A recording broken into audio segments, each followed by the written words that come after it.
Gather round the fire, friends, and let me tell you a twisted tale about an infamous couple dubbed the Lonely Hearts Killers.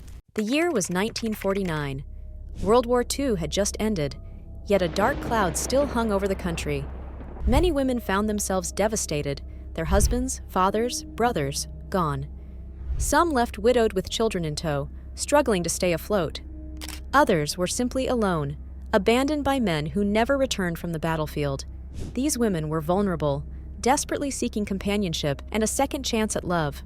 Little did they know, two predators were lurking in the shadows, searching for targets: Raymond Fernandez and his girlfriend, Martha Beck. Raymond made it his full-time job to scout lonely women through newspaper ads and something called the Lonely Hearts Club. This so-called club was really just a mailing list connecting sad, isolated souls across the country, and Raymond would write them sweet nothings, seducing them with words that promised excitement, passion, and a new life. Behind this facade, however, Raymond had a much darker purpose: to swindle and steal. His plan was simple: charm his way into women's hearts, convince them he was madly in love and going to marry them, and then make off with their money, jewelry, or property. His partner in crime was Martha, an overweight, insecure nurse who abandoned her own children for the chance to be with a man like Raymond. While Raymond worked his magic with words, Martha played the role of his ever-devoted sister. She accompanied Raymond on his exploits, witnessing firsthand the manipulation, but doing nothing to intervene. That is, until her jealousy got the best of her. Martha made sure no woman ever got too close to Raymond. Those who dared threaten their partnership often suffered a tragic ending. By 1949, Raymond and Martha had been running their Lonely Hearts scam for years, leaving behind a trail of heartbreak, loss, and debt across 12 states and counting.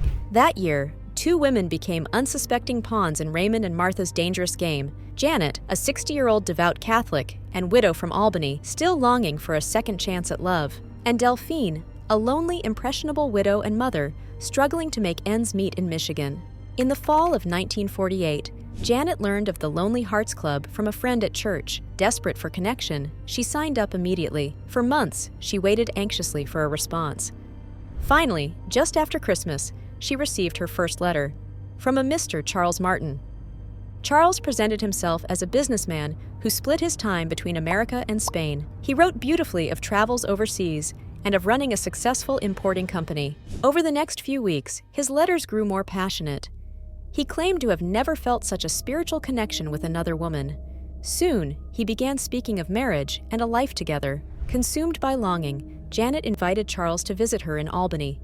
He arrived New Year's Day, dapper and charming, just as she imagined. With him came his doting sister Martha, plain yet pleasant. Immediately, Janet sensed she could trust these two with her heart. That very same week, Charles proposed marriage. He offered Janet a fresh start, a new home out on Long Island where they could build their life together. Desperate for companionship and to feel whole again, Janet accepted. In her mind, God had finally answered her prayers by sending this dashing man into her life. If only she knew the truth. As I'm sure you guessed, Charles Martin was really Raymond Fernandez, a cold and calculating scam artist gaining women's trust only to rob them blind. And Martha served as his jealous watchdog, making sure no other woman ever got too close. In fact, at that very same time Raymond was courting Janet by mail, he had also struck up a correspondence with another lonely heart, a young widow named Delphine Downing. Delphine lived in rural Michigan, still grieving the sudden loss of her husband to a tragic accident that left her widowed with a 2-year-old daughter. She too prayed for a second chance at happiness, and Raymond, or should I say Charles, like with Janet, he seduced Delphine through intimate letters promising adventure, stability, and renewed purpose. Trusting she had found a caring soulmate, Delphine welcomed Charles and his sister Martha into her modest country home after Christmas. But little did Janet and Delphine know, they had welcomed evil with open arms. Raymond never intended to make a life with either woman.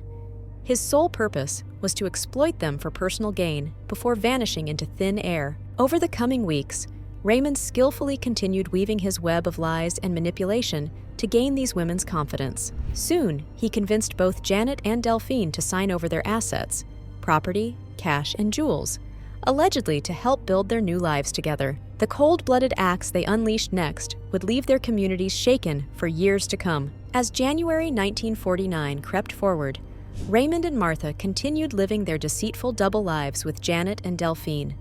In New York, Janet joyously prepared to leave Albany and start fresh in Long Island with her dashing fiancé, blissfully unaware she was the victim of an elaborate scam. Raymond had convinced her to sell many personal belongings and add him to her bank accounts, pocketing every cent for himself. Meanwhile, in Michigan, Delphine remained enchanted by her own fairy tale romance with Charles, certain he would bring stability back to her fragile life. Already, she had signed over her small house and inheritance money, believing it would help them move to sunny California, where Charles had exciting business opportunities. But storm clouds gathered when tensions between Martha and the two unsuspecting women began to rise. Martha dealt with deep personal insecurities about her age and appearance.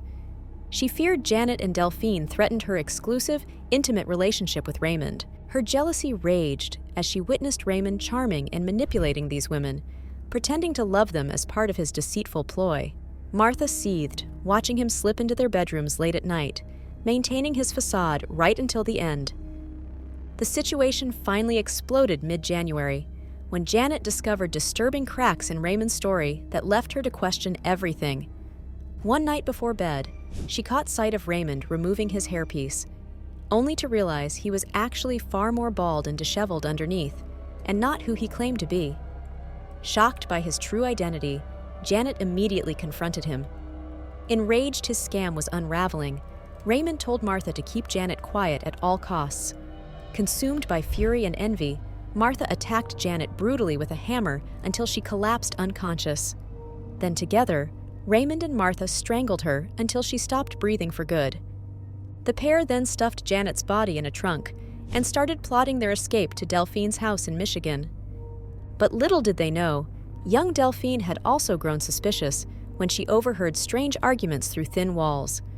One evening, while pretending to sleep, she listened in horror as Raymond and Martha hashed out plans to steal the last of her money and flee the state without a trace. When confronted by Delphine, overcome by years of suppressed rage, Martha snapped. As Raymond held down the terrified mother, Martha forced sleeping pills down her throat to sedate her. Once Delphine grew still, Raymond shot her where she lay. Their depravity deepened when Delphine's 2-year-old daughter Raynell wandered in, only to be drowned in the bath by the two killers. Without shedding a tear or pausing for regret, this toxic couple hastily buried the innocent bodies in a makeshift basement grave. Soon after, police closed in, launching a 9-state manhunt for Raymond and Martha. Authorities remained stunned at how easily this charismatic pair gained vulnerable women's trust and exploited it for pure evil. The Lonely Hearts Killers trial in 1949 gained national attention.